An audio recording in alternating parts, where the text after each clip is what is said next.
This is Paul Newman, and if you are seeing this screen, I am hoping to assure you here that the live stream. Hello, everybody, and welcome back to another video. Thank you very much for taking the time to join me ahead of this Classic Watch 2025 possible. It is very much appreciated. Right, before we crack on with the horse, I will let you know where people can find these horses. Classic Watch 25 .great/site.net is where people will hopefully find some horses soon on Classic Watch 25. They're going quite well in Australia. Manal has won this season already at 3. Traffic Warden has already won this season at 3. And Broadsiding is already trialling, still very early in the season, ahead of the Guineas I think, in the middle of October. So there's still plenty of time. But hopefully there will be some horses on there soon. In the meantime, we're going to bring you another Classic Watch 25 possible. And this one is for the first time a horse not based in Ireland. This one is based in the UK.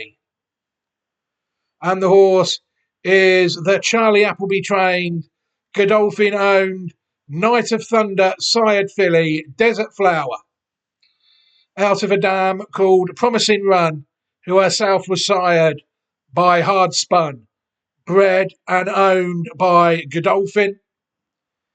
This filly, if people see, has done very little wrong in 3 starts this season, 2 at Newmarket and 1 at Doncaster.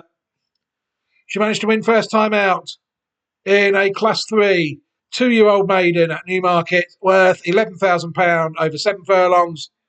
She beat Flight by 3 1/4 lengths on debut, running to a mark of 94. Connections then decided to get some more experience into her in her second start in early August back at Newmarket. She actually dropped down a grade for a 2-year-old novice stakes race worth only £4,000 to the winner, again over 7 furlongs. And this time she managed to defy the £7 penalty, winning by 6.5 lengths, actually improving in doing so, running to a mark of 96. It was then in mid-September that Connections finally decided to up the filly into Putton Company when she contested a Group 2 race at Doncaster, the Mayhill Stakes. They also upped her up in Trip to a Mile, and she managed to defeat January, who is another Classic Watch 25 possible at this stage, by 1.5 lengths on the day, improving again by 9, running to a mark of 105. Again, I think in time, this race, I think that will prove that the Racing Post has rated this race low. I think we've seen it with a few of the fillies races in the last couple of years. They're only rating them about 112, 113. I suppose historically there might have been fillies going around that were a lot better, but it's hard to say. These fillies, if the Racing Post is right, for the last couple of years they haven't been top class. If people go solely on Racing Post ratings, I mean, this 2-year-old winner is only rated 105. And I think when we did Dreamy the other week, I think they gave her 100, didn't they? Although she did win a Group 3 race. But yeah, the first UK-based horse, very interesting, Desert Flower. People look at the filly and the pedigree of her, they will see that she is family 2S on the historic dam lines, and she has won £83,256 racing solely in Great Britain. The dam line, very interesting dam line when we look at the historic dam line shortly. First, we need to look at the dam of the horse. Promising Run was a mare foaled in 2013. A durable mare who raced 24 times, winning 6 times. But she was in the first 3 in 14 of 24 starts, winning £679,249 in Great Britain, the UAE, and also in Turkey, when Turkish racing had international pattern racing at Valifendi. Pound only used in Great Britain there, so I don't know what they did with the currencies. Promising run, you'll see. At 2 was a winner of the Group 2 Rockfell Stakes of 2015. At 3, she was placed in the listed UAE 1,000 Guineas. She was also third in the Group 3 Musidora Stakes at York, 2 trials there, before winning the Group 3 Istanbul Trophy at Velifendi at 3. At 4, she managed to win another Group 2 race, this time in Maidan, winning the Al Rashidiyah. She was also placed in the Group 3 Dubai Millennium Stakes and the listed Fleur de Lis Filly Stakes in the UK. And at 5, she did the double, the Grade 2 double of the Cape Verde and the Balancine. Had a few good old fillies do that. This one did it in 2018. I'm thinking of Magic Lily was the one I identified that did it. A few have tried. She was also second in the listed Pippalong Stakes at Pontefract and third in the Uphaven Filly Stakes at Salisbury, as well as being fourth back at Maidan in the Jebel Hatta. Consistent pattern race, winning filly in 4 seasons to race, and obviously also a black type producer, as we have seen. It was then when I clicked on the progeny of her that I remembered that we'd covered her before. Classic Watch, for this purposes, no video, needs to look at the pedigree because she is actually a half-sister to Ablan. Classic Watch 24, hope you see there, Ablan, winner of his first 2 starts, including the Group 3 Salario Stakes of 2023, when he ran to a mark of 96. So you can see Desert Flower was already ahead of her. 8th out of 9 in the Royal Lodge in September 23 behind Ghostwriter. It's proved to run quite well this year. And then, unfortunately, regarding the classic processes, Ablan was sadly gelded, the son of Dubawi. So he sort of fell off the radar after that. But the line looks back this year, doesn't it, with this filly? The key horse, really, I think, in this pedigree is Swansea. People will see that she is the 5th dam of Desert Flower. She is also very close, the 2nd dam, I think, of Secretariat. No more so than Secretariat, legendary racehorse, an American Triple Crown winner of 1973. If people look on this Derek Dam line, that was why I was so keen to chance Ablan, really. Group 3 winner, never really did a lot wrong. Paid the ultimate price with his testicles. This filly has gone a stage higher than Ablan, Group 2 winner. Ablan was a Group 3 winner. What are we going to get next year? But this filly, hopefully, will prove to be a classic filly. That is what I am hoping. Anyway, what we can do now is we can watch all 3 of these races and then sort of wrap the video up and get on with our lives, I think. There's not really much time to discuss the pedigree. All I will need to do is I'll include a video to the pedigree of Ablan, which I will do now. And then, like you see, we will see how Desert Flower has reached this top rating of 105, which she gained at Doncaster. But before that, we'll watch what could prove to be 2 very informative strolls around Newmarket ahead of a possible 1,000 Guineas tilt, maybe even other tilts like Group 1 races this year. Back at the course, well, first time out, back in July. We can take a look at this race now.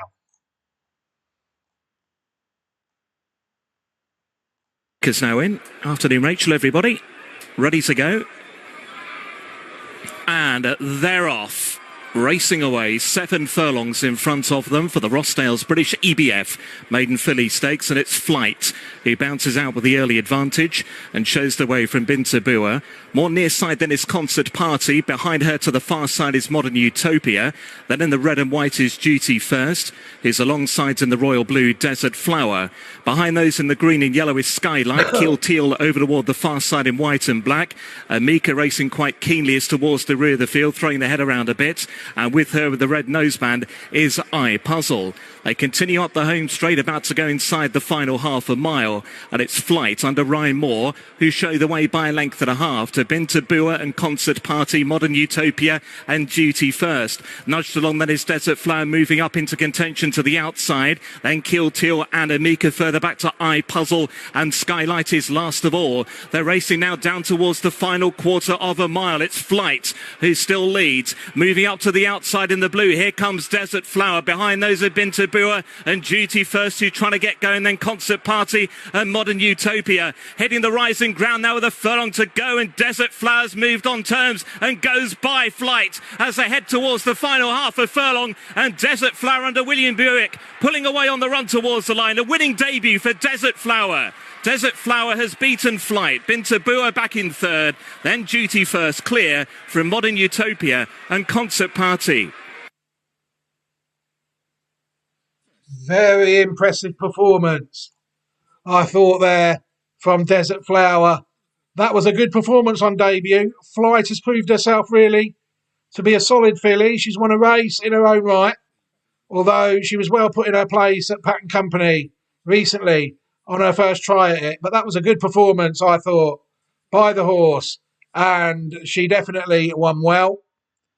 What we can look at now is the next race that she ran at Newmarket at the beginning of August, and we will see what we make of that.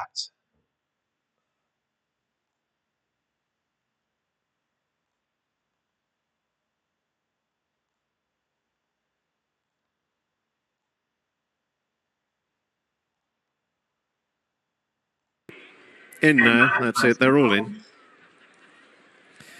They're off. Very slow to get away, Kaya in the Eden Blue Silks. The hoop cap drops in last place through the first of 7 furlongs in the Turners EBF Fillies Novice Stakes. Unix Friendly in a yellow jacket, giving a lead early to odds-on favourite Desert Flower in the all blue, and Dash of Azure in a blue and white jacket close up in third.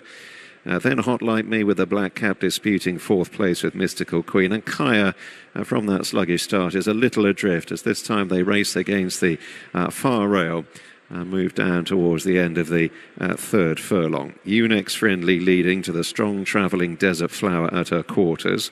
Hot Like Me on the left of the group, and then Dash of Azure in a blue and white jacket covered up in behind fillies. Mystical Queen in the black and green is in touch, and Kaya still learning on the job at the back of the field. They're beyond halfway inside the final 3 furlongs, and it's here that Desert Flower under Billy Loughlin, Royal Blue Jacket, moves up alongside Unix Friendly, who now comes under the D'Souza drive. Hot Like Me holds every chance. Dash of Azure just waiting in behind, waiting for a bit of daylight, might have to switch. Desert Flower committed here, running downhill, kicks a couple of lengths clear, with Dash of Azure now moving off in pursuit, but Desert Flower has opened up quite impressively here and is now readily beginning to power clear. Oh, she might be a useful prospect. She's going to remain unbeaten, and bigger targets await. Double on the day for Billy Loughlin. Desert Flower all class beats Dash of Azure. Hot Like Me in third, and back in fourth Unix Friendly. Very good performance again there. It's always quite hard, in my opinion, to tell what these horses beat in races like that. But it's fair to say there that Desert Flower couldn't really have beaten them any easier on the day, could she? That was a very good performance, certainly warranting a step up in class, which is what she got the past weekend. Saying that, where's the race? The race was there a minute ago. Oh, there it is. My mistake. So either place where I got my races, I unfortunately had the wrong tab open there, but this time the tab is open and we can take a look at the Grade 2 race, which I forgot what it's called, is the Mayhill Stakes over 1 mile, which is held at Doncaster.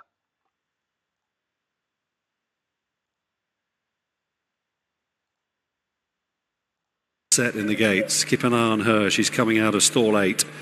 Lined up, set and racing. And Morland broke, well, she didn't break the best, but she's away. For the Carlsberg Danish Pilsner Flying Childers Stakes over the straight 5. Yeah. Group of I'm three on sorry, the this far is the wrong side, race, King's Call, everybody. I will Tropical pause the Storm video and Make Haste. On and the I near will side, find the correct Asterius, race. Apologies for leading. this.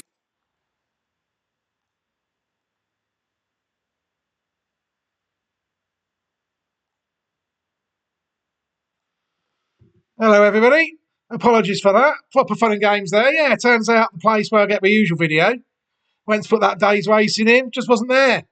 So this race actually is taken from the At the Races website, who obviously have the rights to show Doncaster here in the UK. So now we can see the Group 2 as planned. They're all in, was set to race. They're ready. They're off. Just bobbing down a little bit. Was ecstatic as the stalls opened. Didn't cost her any ground. They head through the early stages in the Betfred May Hill Stakes and showed her away well, the green and red towards the right. On the left-hand side, serving with style. The red with the striped sleeves is prominent. Tucked in behind them, Desert Flower in the royal blue. They're followed by the purple and white of January, and towards the far side, the pale jacket with the red armlets and cap of Flight. Miss Tonnerre centre pack at this stage, looking towards the back of the field. Ecstatic sitting back in the blue and orange. The starred jacket of Elsie's Ruin towards the back, and the colour change Manila Thriller is last of all in the white with the black stripe, the red striped sleeves and cab, and about 8 lengths off the pace, which continues to be set by Anshoda, who's been joined by Serving with Style. Only about a neck between them. A length and a half back to Flight, racing behind them in third position, followed by Miss Tonnerre and Desert Flower. Behind those is Elsie's Ruin in company with January, and Ecstatic still well back in the field, so too Manila Thriller as the pace quickens back past the halfway point inside the 3 in fact, and up front Anshoda still there by a half length to Serving with Style. Over on the far side, Flight is travelling well. Miss Tonnerre just behind them, near side Desert Flower being asked to pick up. Ecstatic being rode away to the far side, January coming into contention towards the near side. All to play for here, it's Flight who's hit the front, quickens on by a length on the extreme right. Ecstatic coming out of the pack, near side Desert Flower. January's trying to power over the top. Miss Tonnerre is kept going. Desert Flower now set alight, hits the front. Desert Flower goes inside the final half with a lead of a length, giving chase January towards the near side, but Desert Flower punched out, will go on to win the Betfred May Hill. Desert Flower won it back in second, January Flight for third from Miss Tonnerre. They were clear of Ecstatic, and Shoda was next. Well, it was that race, was it? Oh, I was probably quite harsh on Flight there. She was actually placed in a Group 2 there, third in the Group 2 Flight. Well put in her place, though, by Desert Flower on 2 occasions in her race career. Yeah, that was another very good performance, wasn't it, from Desert Flower there. She quickened, and I thought that the filly won very well there at Group 2 level. That was a good performance, without any shadow of a doubt. Will she prove to be a classic contender in 2025? Well, she'll have to have more luck than her older brother Ablan, who was sadly gelded before his 3-year-old campaign even started. But one thing's for certain, Desert Flower is certainly heading in the right direction. Right, what I'll do is I will leave this video here, close it down, finish it. What I will do is I will leave you a copy of the Classic Watch 25 Possibles playlist at the end of the video, so you can keep up with all the horses on the site so far. One of them, Henry Matisse, sadly suffered a defeat in the Group 1 National Stakes to Scorthy Champ, who is on the verge. Another solid performance. Might be seeing Scorthy Champ over the winter get his place as the winner of the Group 1 National Stakes. Deserves the utmost of respect. Won well first time out. Not a badly bred horse. But in the meantime, Desert Flower, I thought won well in all of her 3 starts. So, and also give everybody an opportunity to subscribe to the video if they have watched the video and have chosen not to. That is absolutely fine with me as well. People do not need to subscribe to the channel if they do not wish to. Right, I'm going to leave this video here. Quiet week coming up, I think, this week. Just Ayr and Newbury on the horizon. What I'll do is I'll leave this video here. Take care, everybody. Have a fantastic week. Will Desert Flower make into a classic filly? Time will tell. But for now, take care, everybody, and goodbye.